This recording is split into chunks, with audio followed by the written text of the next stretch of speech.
কথা বলবো ভারতের ওপরে ট্রাম্পের ট্যারিফের চূড়ান্ত ইম্পোজ হওয়ার বিষয়টা নিয়ে। তার আগে একটা কথা একটু বলে রাখা ভালো, গত 2-3 দিন অনেকেই আমাকে মন্তব্যে লিখছেন এবং আমি ব্যক্তিগতভাবেও শুনেছি যে আমার ভিডিও অটো ডাবড হচ্ছে ইংরেজিতে এবং আমি যেন সেই ব্যাপারে সেটিং ঠিক করি। আমি খুব ঘাটাঘাটি করে দেখলাম এই কাজটা আসলে আমি করিনি। আমি যেভাবে ভিডিও আপলোড করি সেভাবেই করছিলাম। কিন্তু এটা আমি নিজেও আরও কারো ভিডিও দেখতে গিয়ে দেখি এটা অটো ডাবড হচ্ছে ইংরেজিতে। এটা আসলে আপলোড করার বিষয় না, এটা রাদার আপনারা নিজে গিয়ে দেখবেন। আমি পরে চেক করে দেখলাম যে অটো ডাবিংয়ের একটা অপশন আছে, সেটা কোনোভাবে ইউটিউবের ক্ষেত্রে যদি চালু হয়ে থাকে সেটা ঘটে, এটাকে চেঞ্জ করে ফেলা যায়। আমি নিজে চেক করে দেখলাম। অথচ শুধু সেটাও না, আমি দেখলাম আমার ক্যাপশনও হেডলাইনও ইংরেজি হয়ে যাচ্ছে। আমি নিশ্চিত তো এটা কেন হচ্ছে, কিন্তু ডাবিংটা আসলে অটো ডাবিং যদি বন্ধ করতে চান সেটা আপনাকে করতে হবে। আমি নিজে চেক করে দেখেছি। শেষ পর্যন্ত ভারতের ওপরে ট্রাম্পের ট্যারিফ, আমরা ট্রাম্পের ট্যারিফ এভাবেই বলছি, আমেরিকান না বলে, কারণ এটা খুবই ব্যক্তিগত এক ধরনের সিদ্ধান্ত হিসেবে আমাদের সামনে এসে হাজির হয়েছে। যাই হোক, আমেরিকার যে ট্যারিফ, ট্রাম্পের যে ট্যারিফ ভারতের ওপরে 50%, তার 25% আগে ছিল, আরও শাস্তিমূলক আরও 25%, মোট 50% যে ট্যারিফ সেটা ইম্পোজ হতে যাচ্ছে, কার্যকর হতে যাচ্ছে আজ বাংলাদেশ সময় সকাল 10টায়। মনে হচ্ছিল যে এক ধরনের আলোচনা হবে, কিন্তু সেটা আসলে শেষ পর্যন্ত হলো না। আমরা জানি যে আগস্টের 25 তারিখের দিকে একটা বাণিজ্য প্রতিনিধি দল আসার কথা, সেটাও পোস্টপন করা হয়েছে। অর্থাৎ সহসা তেমন কোনো আলোচনা হবে না। এবং একটা ভিডিওতে আমি বলেছি যে আমেরিকার পক্ষ থেকেই বলা হয়েছিল রাশিয়ার সাথে ইউক্রেন যুদ্ধ নিয়ে ডিল কেমন হয় সেই ডিলের উপরে অনেকাংশে নির্ভর করবে ট্যারিফটা তারা রিকনসিডার করবে কিনা। কারণ দুইটার মধ্যে প্রথম 25% হচ্ছে তাদের যে ট্রেড ডেফিসিট সেটা রিলেটেড, আর বাকি 25% হচ্ছে রাশিয়ার কাছ থেকে যে ইন্ডিয়া তেল কিনছে সেটার ব্যাপারে একটা আলটিমেটাম দেওয়া হয়েছিল, সেটা ফলো না করার কারণে এটা একটা পানিশ করা হচ্ছে। এটা এক ধরনের স্যাংশনের মতো বলা যেতে পারে। এখন ভারতে সেই আলোচনা খুব জোরে সোরে চলছে, ক্ষয়ক্ষতি নিরূপণের চেষ্টা হচ্ছে, বা এই ট্যারিফের প্রভাব তার কত বিলিয়ন ডলার রপ্তানির ওপরে পড়বে সেই ক্যালকুলেশনও চলছে। একটা হিসেবে দেখা গেছে ভারতে আমেরিকাতে যত এক্সপোর্ট করে তার মানে সব কিছুর উপর এটা প্রযোজ্য হবে না, কতগুলোতে আসলে আগে থেকেই আছে এগুলো ফ্ল্যাট ট্যারিফ, যেমন অটোমোবাইলস মানে তৈরি করা গাড়ি, পার্টস কিন্তু আবার পড়বে, কিন্তু তৈরি করা গাড়ির ক্ষেত্রে এটা হবে না। এরকম কিছু ইস্যুজ আছে, কিছু মিনারেলস আছে, কিছু স্টিল প্রোডাক্টস আছে, এগুলোর ওপরে আগে থেকে ট্যারিফ আছে। 50% পড়বে না, কিন্তু এই 50% পড়বে এরকম রপ্তানিযোগ্য পণ্যের পরিমাণ, মানে অলরেডি যে পরিমাণ পণ্য রপ্তানি করা হয় আমেরিকাতে সেটা 48.5 to 49, মানে আমরা গ্রসলি ধরে যদি $50 বিলিয়ন মতো একটা রপ্তানি অ্যাফেক্টেড হওয়ার সম্ভাবনা তৈরি হয়েছে, এবং এটা কম বেশি হবেই। প্রচুর রিপোর্ট তৈরি হচ্ছে। কোন কোন খাত সংকটে পড়বে সেগুলো নিয়ে আলাপ আছে, যেমন সবচেয়ে বেশি সংকটে পড়বে আসলে পোশাক খাত, টেক্সটাইল এবং পোশাক খাত মারাত্মক সংকটে পড়তে যাচ্ছে। এবং আমরা এর মধ্যে নিউজ দেখেছি যে ভারতের কাছ থেকে না কিনে বায়াররা এখন বাংলাদেশে সেই অর্ডারগুলো নিয়ে আসার জন্য বলছে। আমি রিসেন্টলি একজন গার্মেন্ট ওনারের সাথে কথা হলো, শুনলাম যে তাদের সংকট আছে রপ্তানি রিলেটেড, কারণ ভারত তার স্থলপথ দিয়ে আমদানি রপ্তানির সংকট তৈরি করেছে, কিন্তু তারা অর্ডার পাচ্ছেন প্রচুর।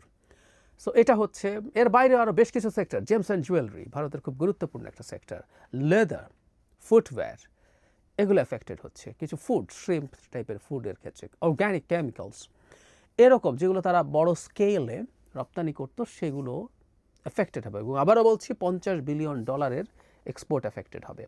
এখন এর মধ্যে সবচেয়ে বেশি সমস্যার জায়গা ভারতের জন্য সেটা হচ্ছে তার কতগুলো খাত খুবই লেবার ইন্টেন্সিভ, যেমন পোশাক খাত। এখানে শুধুমাত্র কত বিলিয়ন ডলার আমি উপার্জন করছি তার চাইতে জরুরি কথাটা হচ্ছে এটা প্রচুর এমপ্লয়মেন্ট জেনারেট করে, এবং এমপ্লয়মেন্ট জেনারেট করার জায়গায় যদি মানুষের কর্মসংস্থান নষ্ট হয়ে যায় তখন ডোমেস্টিক কনজাম্পশন কমে যায়। মানে জিডিপির যে হিসাব, ভারতেও খুবই high percentage of domestic consumption আছে জিডিপির হিসাবের ক্ষেত্রে, কিন্তু যদি এসব সেক্টর থেকে প্রচুর জব নষ্ট হতে থাকে তখন ডোমেস্টিক কনজাম্পশন বা অভ্যন্তরীণ ভোগ কমে যাবে, সেটা তাদের অর্থনীতিতে স্লো ডাউন তৈরি করতে পারে। এবং আমি একটা হিসেব দেখলাম যে এটা যদি মোটামুটি সিগনিফিক্যান্ট টাইমে ট্যারিফটা থাকে তাদের জিডিপির গ্রোথ 1% পর্যন্ত কমে যেতে পারে।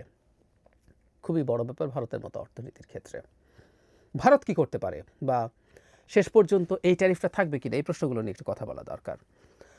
যেটা মোদিকে বিভিন্ন জায়গায় যেতে দেখা যাচ্ছে। একটা ভিডিও দেখলাম তিনি ভারতের মারুতি সুজুকির ইন্ডাস্ট্রি দেখতে গেছেন এবং তিনি বলছেন মেক ইন ইন্ডিয়া এবং সারা পৃথিবীতে সেগুলো নিয়ে যাও।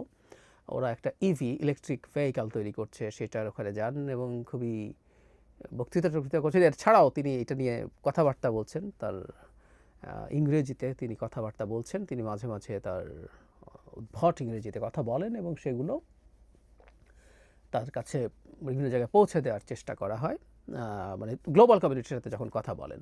তো তিনি এখন মনে করছেন তার এখানে এগুলো হবে। এখন এগুলো করা, এগুলোর পেছনে তার নতুন করে সব কিছু করা এবং বাজার খুঁজে বের করা, এগুলো আসলে খুব বেশি সুবিধাজনক কিছু হচ্ছে না। র্যাদার এগুলোর সাথে সাথে বরং মোদি চেষ্টা করছে পলিটিক্যালি ব্যাপারটাকে ডিল করা যায় কিনা। কারণ ইন্ডিয়ার উপর এই ঘটনাটা ঘটা আসলে মূলত একটা পলিটিক্যাল ব্যাপার। কারণ এটা তো ফ্যাক্ট, ইন্ডিয়া যে বলছে যে তেল তো শুধু তারা কিনছে না, তাদের চেয়ে বেশি তেল চায়না কিনছে, কিন্তু চায়নার উপরে প্রভাব কেন পড়ছে না, চায়নার উপরে তাদের কেন কোনো রকম কোনো অভিযোগ নেই। আমি আগেও যে প্রশ্নটা জবাব দিয়েছি সেটা হচ্ছে চায়নার সাথে ক্ল্যাশে যাওয়া এবং চায়নার পক্ষে রেসিপ্রোকাল ট্যারিফ বড় হারে বসানো, কিছুদিন আগে দুই পক্ষে ফাইট করছিল, সম্ভব, কিন্তু ইন্ডিয়া সেটা অ্যাফোর্ড করতে পারে না। যদি ইন্ডিয়ার কিছু উগ্র জাতীয়তাবাদী লোকজন বলছে না আমাদেরও রেসিপ্রোকাল ট্যারিফ দেওয়া দরকার, যাই হোক ইন্ডিয়ার ওই সক্ষমতা আসলে নেই, সো ইন্ডিয়া সেটা করছে না। কিন্তু পলিটিক্যালি ব্যাপারটা যেহেতু হয়েছে, পলিটিক্যালি কোন কারণে হয়েছে বলে নানান হিসেব নিকাশ আছে। প্রাথমিকভাবে বলা হয় এটা সত্য যে ট্রাম্প এবার নির্বাচিত হওয়ার সময় থেকেই মোদিকে খুব একটা পাত্তা টাত্তা দেননি। তার যে শপথ গ্রহণ অনুষ্ঠান সেখানে তার ফ্রেন্ড মোদিকে ইনভাইট করা হয়নি, যদিও শি জিনপিংকে করা হয়েছিল, শি জিনপিং যাননি। পরে মোদি যান এবং সেখানেও যে খুব কর্ডিয়াল ধরনের ইয়ে হয়েছে, তাদের বৈঠক হয়েছে তা না। তাদের যে যৌথ সংবাদ ব্রিফিং দেখলাম, আমাদের নিশ্চয়ই মনে আছে, মোদি বিমর্ষ মুখে ট্রাম্পের সাথে বসেছিলেন। ট্রাম্প অনেক অ্যাগ্রেসিভ কথা বলেছেন, খোঁচা দেওয়া কথা বলেছেন। কিন্তু বলা হয় যে এবার সবচেয়ে বেশি সংকটে আসলে ট্রাম্প পড়েছেন, মূলত মোদি পড়েছেন মূলত ভারত পাকিস্তান যুদ্ধ, মানে সংঘর্ষ, এটাকে থামানোর ক্রেডিট ট্রাম্পকে মোদি দিতে চায় নাই। ট্রাম্পকে এটাই সম্ভবত সবচেয়ে বেশি বিরক্ত করেছে। মানে শুনতে অবাক লাগে, একটা আমেরিকার প্রেসিডেন্ট তিনি কি এরকম তুচ্ছ বিষয় নিয়ে ইগোয়েস্টিক হয়ে কিছু করবেন? উত্তর হচ্ছে করবেন। ট্রাম্পের মতো নেতারা এই রকমই করেন। ট্রাম্প সবার আগে জানিয়েছেন তার সোশ্যাল মিডিয়া হ্যান্ডলে যে তিনি ভারত পাকিস্তানের মধ্যে আলোচনা করেছেন এবং সেটাকে তিনি সংঘর্ষটা থামানোর জন্য রাজি করেছেন এবং একটা টাইম দেন যে এর মধ্যে এটা বন্ধ হবে। শুধু সেটা না, তিনি রিপিটেডলি এটা কথা বলে গেছেন। একটা নিউক্লিয়ার ওয়ারের মুখোমুখি পৌঁছে গিয়েছিল দুটো দেশ, তিনি দাবি করেন, এবং শেষ পর্যন্ত তিনি সেটাকে ডিলে আনতে পেরেছেন দাবি করেন। কিন্তু যেটা হয়, ভারত বরাবরের মতো এগুলো স্বীকার করে না, এটা স্বীকার করেনি এবং অপোজ করেছে স্ট্রংলি। এবং তাদের কথা হচ্ছে তাদের মারের চোটে নাকি পাকিস্তান কাবু এবং নাস্তানাবুদ হয়ে গিয়ে তারা হাতে পায়ে ধরে এই সিজ ফায়ার ব্যবস্থা করেছে। মজার ব্যাপার, ঠিক উল্টো পাশে পাকিস্তান খুব ব্রিলিয়ান্টলি আমেরিকার সাথে, ট্রাম্পের সাথে, আমেরিকা মানে এখন ট্রাম্প, আর ট্রাম্প নিজকেই আমেরিকা মনে করেন, তো সেই ট্রাম্পের সাথে তারা সম্পর্ক উন্নয়নের চেষ্টা করেছে। এবং ট্রাম্প যেই ধরনের ব্যক্তিত্ব, সেই ধরনের ভাবেই তার সাথে ডিল করছেন, তাতে পাকিস্তান রিওয়ার্ডেড হচ্ছে এবং পাকিস্তান এখন ভারতের সাথে এই সম্পর্কের ক্ষেত্রে নতুন একটা পর্যায় তৈরির ক্ষেত্রে তার রোল প্লে করছে আমেরিকাকে দিয়ে। তো এই জন্য বলছিলাম যে ভারত যেহেতু ধারণা করছে যে এটা এক ধরনের পলিটিক্যাল ইস্যু, সুতরাং সে পলিটিক্যালি এটাকে আসলে হ্যান্ডেল করতে চায়। আর সেটা কি হতে পারে? চায়নার সাথে তার সম্পর্ক বৃদ্ধির চেষ্টা। এসসিও, সাংহাই কোঅপারেশন অর্গানাইজেশন, সেটার বৈঠকে এতদিন পর্যন্ত, মানে অনেক সময় বৈঠক হয়েছে, মানে চায়না যাবে কি যাবে না আলাপ হয়তো উঠতে পারতো, কিন্তু এবার মোদি সংশয় ছাড়াই সেখানে যাচ্ছেন। এছাড়া চায়নার ফরেন মিনিস্টার ইন্ডিয়াতে এসছেন, ওয়াং ই আসলেন, খুবই কর্ডিয়াল মিটিং টিটিং হয়েছে, তাদের মধ্যে সরাসরি প্লেন যোগাযোগ বন্ধ হয়ে গেছিলো, সেগুলো শুরু হয়েছে। এবং সেই মানে লাদাখে যে সংঘাত হয়েছিল তারপর থেকে যেসব জিনিস বন্ধ হয়েছে, এখন আলাপ শুরু হয়েছে, সেগুলো আস্তে আস্তে খুলে যাওয়া, পারস্পরিক যেসব ব্যবস্থা নেওয়া হয়েছিল।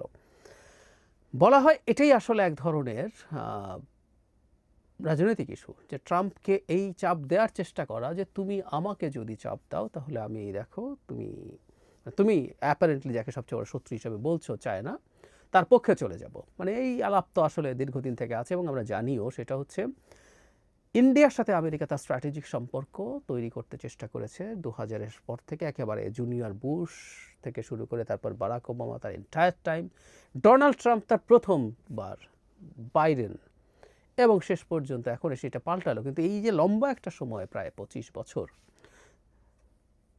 24-25 বছর, এইটার আসলে মূল উদ্দেশ্য ছিল চায়নাকে কন্টেইন করা, ইন্ডিয়াকে পাওয়ারফুল করে তোলা। চায়না তার নিজের বাড়িতেই যাতে একটা পাওয়ারফুল শক্তির বিরুদ্ধে ফাইট করতে হয়, সো দ্যাট সে তার গ্লোবাল ডমিনেন্সের দিকে কম মনোযোগ দিতে পারবে। তো সেই উদ্দেশ্য নিয়ে যে পলিসি পরিচালিত হচ্ছিল, সেটা যখন এখন ভেঙে পড়ছে, ইন্ডিয়া সম্ভবত চেষ্টা করবে ওইভাবেই এটাকে ডিল করা, যে আমি অনেক বেশি ওদিকে চলে যাচ্ছি। রাশিয়ার সাথে খাতির দেখিয়েছিল একবার মাই ফ্রেন্ড পুতিন বলে, যদিও এগুলো শর্ট টার্মে ট্রাম্পকে আরও ক্ষুব্ধ করেছে। চায়নার সাথে যাওয়াটাও ট্রাম্পকে শর্ট টার্মে ক্ষুব্ধ করছে। ট্রাম্পের মতো লোকরা চায় যে চাপের ফলে অনুগত হয়ে যাক, অনুগত হয়ে গেলেই ট্রাম্প আসলে খুশি হয়ে যাবে এবং অনেক কিছু করবে। কিন্তু ওই যে বলেছিলাম, মোদিও ট্রাম্পের মতো নেতা, ফ্যাসিস্ট, ইগোয়েস্টিক, মেগালোম্যানিয়াক, তারাও আসলে ইগোতে ভোগেন এবং মোদিও আসলে ইগোর মধ্যে যান নাই। এখন কার ইগো জয়ী হবে, এটা নিয়ে ছোট্ট একটা তথ্য যদি দিয়ে রাখি তাহলে হয়তো বোঝা যাবে। এটা নিয়ে আলাদা একটু কথা বলবো।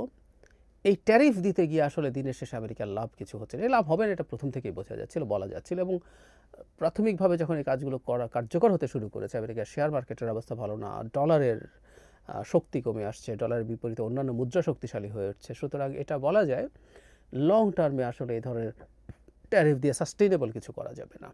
আজ হোক কাল হোক ট্রাম্পকে এই বাস্তবতা বুঝতে হবে। এটা ইন্ডিয়া বলে কথা না, অন্যান্য দেশের সাথেও আসলে পরিস্থিতিটাকে রিনেগোশিয়েট করতে হবে।